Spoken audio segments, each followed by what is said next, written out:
अगर आप भी एग्जाम्शन लाना चाहते हो तो ऐसा क्या अलग करना है कि दीदी हमारे भी 60+ मार्क्स आ जाए। अगर आज उनकी कॉपी यहाँ है तो कल आपकी कॉपी भी होगी, कल आप भी एग्जाम्शन लेकर आओगे। थ्योरी वाले सब्जेक्ट SBIL जैसे सब्जेक्ट में ना पॉइंटर्स में आंसर लिखने, चाहे आप बुलेट पॉइंट में लिखो। देखो आपने कितना भी पढ़ा हो लेकिन आप उस 3 घंटे में कैसे अपने नॉलेज को अप्लाई करते हो, कैसे पेपर को प्रेजेंट करते हो, ये बहुत ज्यादा मैटर करता है। हेलो एवरीवन, कैसे हो आप सभी लोग। मैं हूं आपकी दोस्त, आपके मेंटोर एंड आपकी एजुकेटर CS मेहंदी तोशनेवाल। और आज हम देखने वाले हैं कि टॉपर्स कैसे लिखते हैं, टॉपर्स की आंसर कॉपी कैसे दिखती है और ऐसा क्या अलग करते हैं वो लोग कि उन्हें एग्जाम्शन आ जाता है। सो आज बारी एक एग्जाम्शन वाली कॉपी देखने की of one of our topper जिन्होंने SBIL में स्कोर किया है 61 मार्क्स, जिसे हम कहेंगे एग्जाम्शन स्कोर किया है।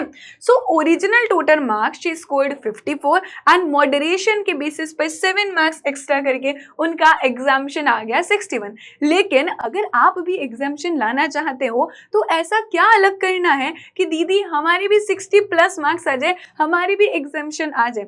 टॉकिंग अबाउट द एग्जाम्शन की बात और टॉकिंग अबाउट द SBIL वाला सब्जेक्ट, बहुत सारे ऐसे बच्चे हैं जिन्होंने SBIL में तूफान मचा दिया, जिन्होंने SBIL में ना यहाँ पर एग्जाम्शन लाके दी थी। और ये तो बस उन्हीं में से किसी एक बच्चे की कॉपी का एग्जाम्पल है। सो दैट अगर आज उनकी कॉपी यहाँ है तो कल आपकी कॉपी भी होगी, कल आप भी एग्जाम्शन लेकर आओगे SBIL में। सिर्फ इतना ही नहीं, आगे बहुत कुछ इंटरेस्टिंग होने वाला है। जिनकी कॉपी है हम उनसे पूछने वाले हैं, उनका रिव्यू लेने वाले अबाउट SBIL, उन्होंने खुद ने कैसा लिखा, उनकी क्या स्ट्रैटेजीज थी, आज सब कुछ शेयर होने वाला है। तो यही बने रहो और देखते हैं अबाउट आर SBIL की कॉपी। अच्छा, ये एक चीज मैं आपको बताना चाहती हूँ कि बच्चे बोलते हैं कि थ्योरी वाले सब्जेक्ट में ma'am full out of full marks मिलता है या नहीं मिलता। This is just a classic example जहाँ पर full out of full marks मिला, आपको दिख रहा होगा 4 आउट ऑफ 4 मार्क्स मिला है। तो यार देख लो SBIL में सब्जेक्ट में थ्योरी वाले आंसर्स भी अगर आप प्रॉपर लिखोगे सो देयर आर चांसेस कि आपको full out of full marks मिल जाएंगी। अच्छा, स्टार्ट कहाँ से करना है कि आपको सीरीज में स्टार्ट करना जरूरी होता है? बिल्कुल नहीं होता। You can C she has started from question 5A। जो क्वेश्चन आपको सबसे अच्छे से आता है आप पहले उधर से स्टार्ट करो, क्योंकि first impression is last impression. Centre में लिख रखा है, पेपर प्रेजेंटेशन बहुत ज्यादा मैटर करता है।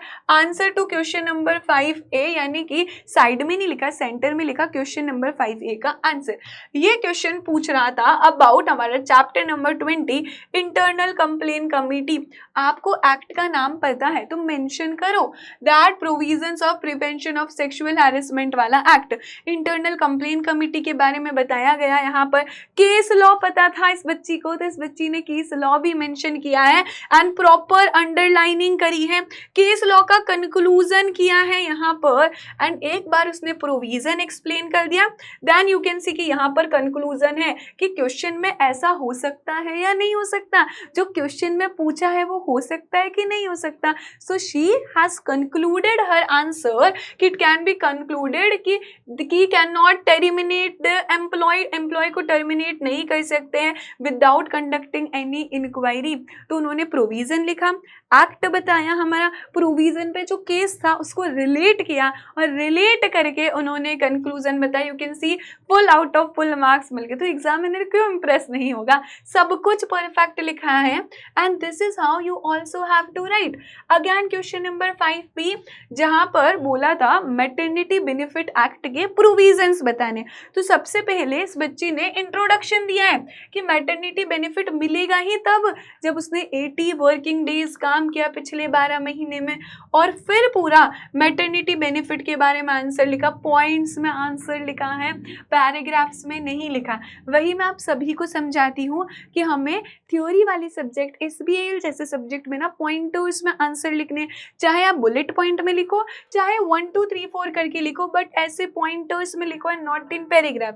अगेन यहाँ पर भी इन्होंने कंक्लूजन दे दिया कि लीव कैंसिल नहीं हो सकती है। ये जो केस था उसमें यहाँ पर लीव मिलेगी।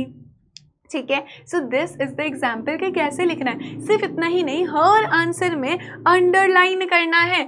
क्या अंडरलाइन करना है? जो की पॉइंट्स है, सो दैट एग्जामिनर जब कॉपी चेक करेगा उसके लिए हम काम इजी बना रहे कि ये की पॉइंट है, हमने इस की पॉइंट को क्या कर लिया है, अंडरलाइन कर लिया।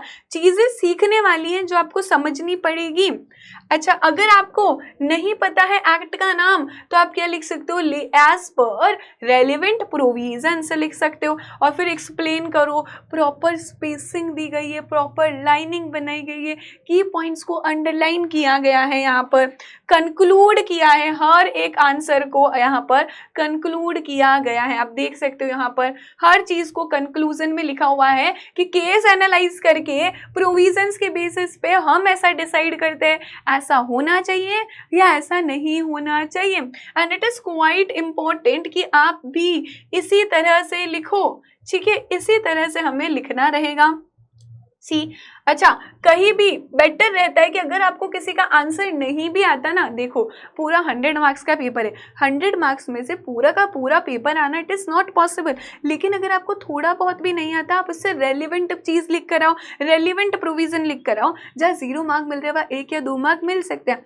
यहाँ पर यू कैन सी इस बच्ची ने थोड़ा बहुत तो लिखा है तो एटलीस्ट उसको 1 मार्क मिला है, ठीक है, 2 मार्क मिला है। तो हमें यहाँ पर ध्यान रखना है जहाँ कुछ भी नहीं मिल रहा वहां पर अगर हमें आंसर नहीं आता तो हम किस तरह से आंसर लिखे। Again payment of gratuity act को एक्सप्लेन किया है कितने प्यारे तरीके से, जहां पर हमारा केस लॉ का नाम भी है। In the case of air India वाला केस हो गया। ठीक है, इस तरह से आपको ना आपके आंसर्स को लिखना रहेगा। क्वेश्चन नंबर 1A हमेशा सेंटर में लिखोगे। LLP के बारे में बता रहे हो, LLP अग्रीमेंट का इंपॉर्टेंस है, स्पेसिंग करनी है, फिर हमें प्रॉपर लिखना है हमारे आंसर्स को। देखो यहाँ पर हेडिंग दे दी है, क्या क्या पॉइंट्स को कंसिडर करना है। क्वेश्चन नंबर 1 जो सबसे ट्रिकी क्वेश्चन होता है, जहाँ पर इंपॉर्टेंट वाला केस लॉ आता है, उसे कैसे आंसर करना है, यहाँ पर हमने हेडिंग दे दिया है। जैसे कि एडिक्वेट स्ट्रक्चर क्या है, फाउंडर्स अग्रीमेंट क्या है, इंटेलेक्चुअल प्रॉपर्टी लॉज क्या है।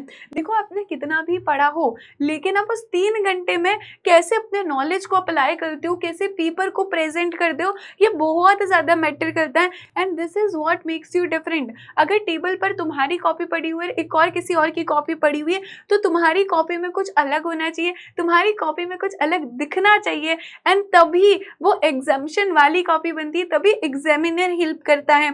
एंड यहाँ पर हर एक चीज़ का इस बच्ची ने ध्यान रखा है, जो भी मैंने क्लास में बताया था कि हमें सेंटर में लिखना है क्वेश्चन नंबर, हमें अंडरलाइन करना है की पॉइंट्स को, हमें पॉइंटर्स में लिखना है, हमें कंक्लूड करना है, ये सारी चीज़ों का ध्यान रखा गया। And this is the result. अगर आप सभी चीज़ों का ध्यान रखोगे तो आपको रिजल्ट भी अच्छे मिलेंगे। Economic aspect, geographical aspect, technical aspect, किन किन चीज़ों का ध्यान रखना है वो सभी यहाँ पर है। यही सारी चीज़ें ना हमें देखने को मिलेगी। सेम इन्हीं चीज़ें का ध्यान रखना है हमें कि कैसे आंसर्स को लिखना चाहिए। हमें मेन जो बात हमें इस पूरी कॉपी में समझ आई, ये पूरा जो कंक्लूजन अगर मैं आपको बोलूँ वो ये समझ आए कि आपको लिखने हैं रिलेवेंट पॉइंट्स। जो क्वेश्चन में पूछा गया उससे रिलेटेड पॉइंट्स लिखो, रेलिवेंट पॉइंट्स लिखो। शुरू में आप इंट्रो दे सकते हो, स्टार्टिंग में हमेशा अपना क्वेश्चन पेपर स्टार्ट करोगे किससे, with the answer you know very well. Start करोगे विद आंसर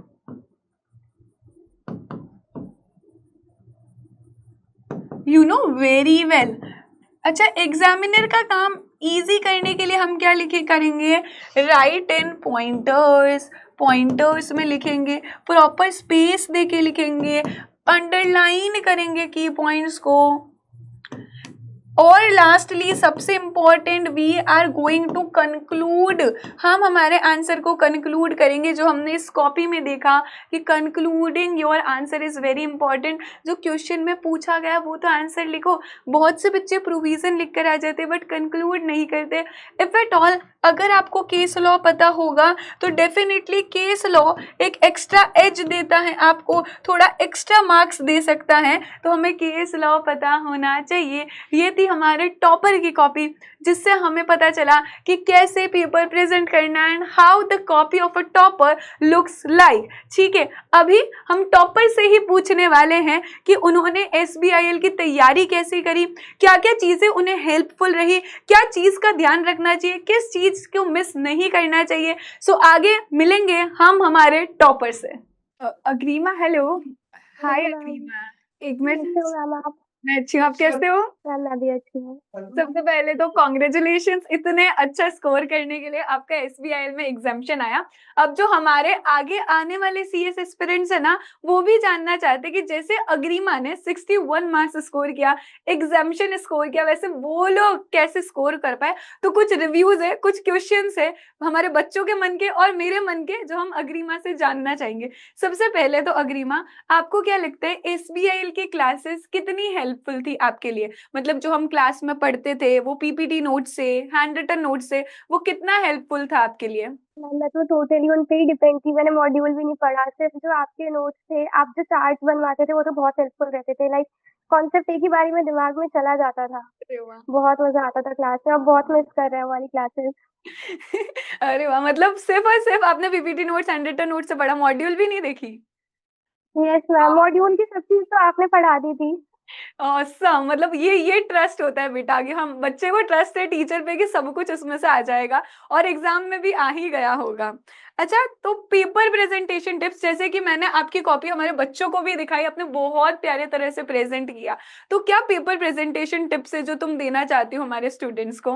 मैम सबसे पहले फ्लो तो वही रहता है, like provision, fact and then conclusion. Hmm. But उसमें हमें एक चीज कोशिश करनी है कि हम लोग पॉइंटर्स में लिख सके। हर क्वेश्चन में पॉसिबल नहीं होता, पर जिसमें पॉसिबल हो वो पॉइंटर्स में लिखे। कीवर्ड्स अंडरलाइन करना है। और 1 मिनट ले, जब हम क्वेश्चन पढ़ते हैं तो एकदम ही लिखना ना स्टार्ट कर दें। 1 मिनट ले और उसके हम्म। बाद सोचे कि हमारा क्या फ्लो रहने वाला है क्वेश्चन का। इससे कटिंग भी बहुत कम होती है क्वेश्चन की। और एग्जैक्टली। बाकी जो जो वेंडी मैम कहती है वो फॉलो करना है। सुन लो, अब तो टॉपर की कहानी है। अच्छा, ओके। एंड हम लोग है ना क्लास में तूफानी रिवीजन करते थे, आपने क्लासेस अटेंड करी है तो वो तूफानी रिवीजन हर एक लेक्चर के बाद होता था। क्या आप तूफानी रिवीजन अटेंड करते थे, मतलब ऐसे बोलते थे? एंड दूसरा, कितना हेल्पफुल था वो तूफानी रिवीजन? मैम तूफानी रिवीजन तो बेस्ट पार्ट होता था। लाइक पूरा लेक्चर उसमें कंक्लूड हो जाता था कि ये आज पढ़ा है। स्टार्टिंग में तो थोड़ी दिक्कत होती थी रिकॉल करने में, लाइक 10-20% ही हो पाता था। पर ट्राई करते रहते थे, लास्ट में 70-80% तक पहुंच गया था। तब लगता था कि हाँ मैंने भी लेक्चर पढ़ा है। बहुत ज्यादा हेल्पफुल रहता था ये। बहुत ज्यादा हेल्पफुल रहता, मतलब इस सारे बच्चों को अटेंड करना चाहिए ना, ऐसे छोड़ के नहीं जाना है ना लास्ट का अरे 5 मिनट बिल्कुल। का। ठीक जरूर है। जरूर। अच्छा, ओके, एक और डाउट ना अग्रिमा, बहुत सारे बच्चों का आता है कि SBIL में इतनी सारी थ्योरी है, हम रिवाइज कैसे करें, हम याद कैसे करें, इतू सा दिमाग, इतने सारे टॉपिक्स है। तो आपकी कोई टेक्निक है जो आप बताना चाहते हो for revision of SBIL? Ma'am जैसे आपने बताया था क्लास में कि ऑडियो नोट्स बनाने हैं, तो उस वक्त तो मैंने ऑडियो नोट्स एक्चुअली में बनाए थे। और उससे बहुत ज्यादा मतलब हेल्पफुल रहता है। जैसे हमारे दिन में बहुत सारे फिलर्स होते हैं कि 10-15 मिनट का गैप है दो काम के बीच में। उसमें हम लेक्चर तो नहीं देख सकते हैं क्योंकि इतने फोकस नहीं बन पाता है, पर उसमें हमारा एक चैप्टर बहुत आराम से रिवाइज हो सकता है ऑडियो नोट्स के थ्रू। तो वो तो बेस्ट चीज थी। मतलब अग्रिमा ने उसी की वॉइस में ना ऑडियो नोट्स बनाए हर एक चैप्टर के। ऑल्सो अग्रिमा ने मेरे साथ शेयर भी किए चैप्टर के नोट्स, कॉर्पोरेट एंटिटीज के, स्टार्टअप के। 12-13 मिनट्स के वो नोट्स है एंड वो बहुत बहुत ज्यादा हेल्पफुल है। मैं ये नोट्स का लिंक भी शेयर कर दूंगी ताकि सारे बच्चों को पता चलेगा। एंड अगर ऑडिबल है तो मैं थोड़ा सा सुनाना चाहूंगी। Of startups. आवाज आ रही है? एक एंटिटी को स्टार्टअप तब माना जाएगा जब उसको इनकॉर्पोरेट हुए हुए 10 साल नहीं हुए। Incorporation as a private company होना चाहिए, LLP या पार्टनरशिप इंडिया में होना चाहिए। टर्नओवर एक्सीड नहीं होना चाहिए 100 crore in any financial year. Work कर रही है किसकी तरफ? इनोवेशन, डेवलपमेंट और इम्प्रूवमेंट। अगर ये स्केलेबल बिजनेस मॉडल है तो इसमें potential of employment generation. Splitting या रिकंस्ट्रक्शन से बना है तो स्टार्टअप नहीं माना जाएगा। 3 स्कीम है startup India seed fund scheme. तब स्टार्ट हुई थी 1 अप्रैल 2021, 4 साल के लिए, फ्रॉम स्टार्टिंग 2021 टू 2020।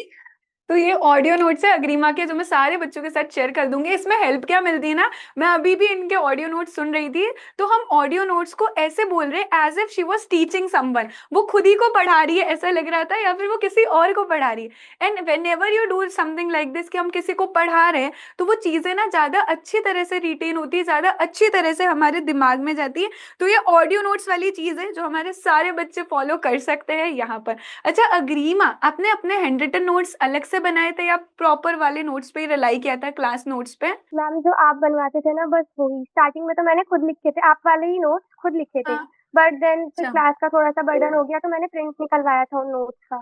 उसमें सब चीज कवर है, मतलब मॉड्यूल से मैंने एक बार मैच करने की कोशिश करी थी, मैंने सोचा कोई पॉइंट नहीं छोड़ा है मैम ने, कुछ फायदा नहीं अलग से बनाने का। तो बेसिकली आप कहना चाहते हो वो class notes, hand written notes sufficient है, उससे पढ़ लोगे तो डेफिनेटली बिल्कुल। सब कुछ मॉड्यूल कवर हो जाएगा, right? Okay. Okay, so best part क्या लगता था अबाउट SBIL क्लास? क्या सबसे अच्छा पार्ट लगता था आपको, पहला चीज? दूसरा, आपने राइटिंग प्रैक्टिस कितनी करी थी SBIL में? मैम क्लासेस की बेस्ट चीज तो रहती थी सबसे पहले तो आपका इंट्रो, वो तो एकदम स्वीट सा होता था आपकी प्यारी प्यारी आवाज में। अब तो बहुत मिस कर रही हूँ मैं, मतलब वो इंतजार रहता था कि अब मेहंदी मैम की क्लास रहेगी। और तूफानी रिवीजन तो मतलब एकदम बेस्ट होता था, वो किसी और सब्जेक्ट में होता नहीं था, बट SBIL में होता था ना, तो ऐसा लगता था अब पूरा मतलब एकदम फ्लो बन चुका है, समराइज हो चुका है पूरा लेक्चर कि आज ये किया है। अरे और वाह। राइटिंग प्रैक्टिस के बारे में, राइटिंग प्रैक्टिस में मैंने क्या किया था, जो यूट्यूब के सेशंस आपने करे थे वो अटेंड किए थे सारे। और आप हाँ। क्लास के लास्ट में होमवर्क देते थे, ये वाला ये क्वेश्चन आज करके लाना है, वो वाले क्वेश्चंस मैंने सारे करे थे। और उनको फिर से मतलब खुद से इवेल्युएट करती थी, जो आपने आंसर PPT में दिए थे ना उनसे इवेल्युएट करती थी और मार्किंग करती थी कि अगर मैं एग्जामिनर होती तो मैं कितने देती। ये तो बहुत उस तरह से इंपॉर्टेंट किया होता था। है। अरे वाह, ये बहुत ज्यादा इंपॉर्टेंट होता है कि खुद की कॉपीज को खुद ही इवैल्यूएट कर लो कि कितना स्कोर आएगा। एंड इसी तरह से सारे बच्चे भी इवैल्यूएट कर सकते हैं, क्योंकि उन्हें पता नहीं चलता है कि हमने आंसर तो लिख दिया पर इसमें मार्क्स कितने मिलेंगे। तो जैसे अग्रिमा ने इवैल्यूएट किया, आप खुद से इवैल्यूएट उसे कर सकते हो। अच्छा, क्या आपने हमारे मोस्ट इंपॉर्टेंट टॉपिक वाली लिस्ट देखी थी जो एग्जाम से पहले मैंने बताई थी? रिविजन किस सीक्वेंस में करना है, मोस्ट इंपॉर्टेंट टॉपिक्स क्या है, टॉप 50 क्वेश्चंस का यूट्यूब पर सेशन लिया था, वो कितना हेल्पफुल था? एग्जामिनेशन में क्या उससे क्वेश्चन आए, क्या हेल्पफुल रहा, एक बार बता दो। मैम आपकी हर एक वीडियो जो यूट्यूब पे आती थी ना, सबसे पहला व्यू तो शायद मुझे लगता था मेरा ही रहता होगा उस पे, क्योंकि इतना इंतजार रहता था कि अब मेहंदी मैम ये वाह। बताएंगी, अब मेहंदी मैम ये बताएंगी।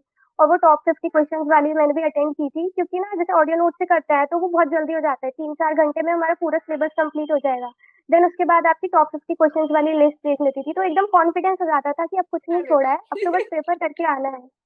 वाह, that's so sweet of you. और तुम्हारी मेहनत है कि इतना अच्छा स्कोर किया, मतलब सिर्फ स्कोर ही नहीं, हमारी अग्रिमा तो अभी ऑल इंडिया रैंकर, एक स्टार भी बन चुकी है यहाँ पर। अच्छा अग्रिमा, ओवरऑल CS एग्जीक्यूटिव वाले जो बच्चे, उनके लिए एक स्ट्रैटेजी या एक टिप आप देना चाहोगी तो वो क्या होगी? मैम मेरी स्ट्रैटेजी रही है बस, जो जो आप बता रहे हो उन सब चीजों को फॉलो करना है, छोटे से छोटा इंस्ट्रक्शन जो आपने क्लास में कहा है, भले ही मुझे बाद में करना है पर मैं लिख के रख लेती थी कि मुझे ये चीज करनी है, मेहंदी मैम ने बोला है तो करनी है।